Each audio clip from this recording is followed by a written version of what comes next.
বুদ্ধির খেলায় মত্ত হয়েছেন ওপার বাংলার অভিনেতা দেব অধিকারী। গোটা পশ্চিমবঙ্গের বিভিন্ন জেলা থেকে খুঁজে বের করবেন সবচেয়ে বুদ্ধিমানকে।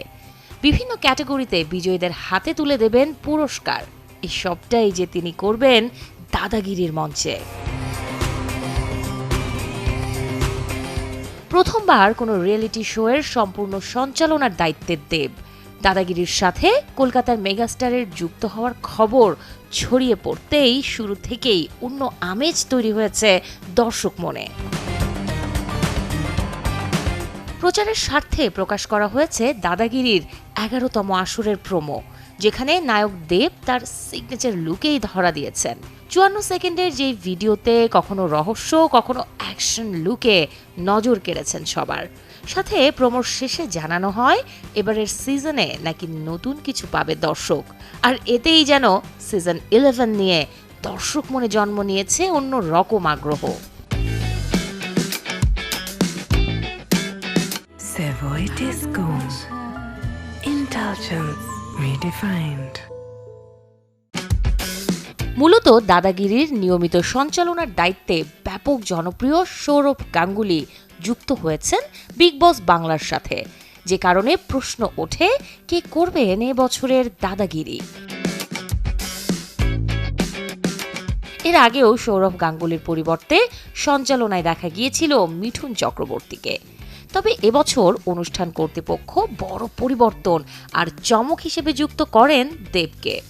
একই মঞ্চে অবশ্য সৌরভ গাঙ্গুলির মুখোমুখি হয়েছিলেন দেব, তবে সেবার নিজের সিনেমার প্রচারণার অংশ হিসেবে অতিথি প্রতিযোগী হয়ে। এবার দেবের নতুন চ্যালেঞ্জ পুরো সঞ্চালনার দায়িত্ব নিয়ে দর্শক মনে দাদাগিরির দাগ কাটা। এরই মাঝে শুরু হয়েছে দাদাগিরির অডিশন রাউন্ড। বিভিন্ন জেলা থেকে খুঁজে বের করা হচ্ছে সেরা থেকে সেরা বুদ্ধিমান প্রতিযোগীকে।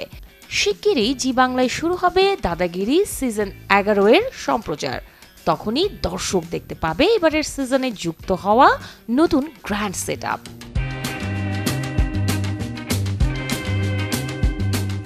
2026 সালটায় যেন ক্যারিয়ারের অন্যতম ব্যস্ত সময় পার করছেন দেব। গেল বছর 10 বছর আগের করা সিনেমা ধূমকেতু মুক্তি দিয়ে যেভাবে সাড়া ফেলেছিলেন, সেই সাফল্যে শুভশ্রীর সাথে দেশু 7 নিয়ে হাজির হবেন তিনি। চলছে এই প্রজেক্টের শুটিংয়ের কাজ। চলতি বছরেই ঘোষণা দিয়েছেন আরও 2 নতুন ছবির, যার একটি বাইক অ্যাম্বুলেন্স দাদা, অন্যটি টনিক 2। এই 2 ছবির কাজ নিয়েও ব্যস্ততায় আছেন দেব।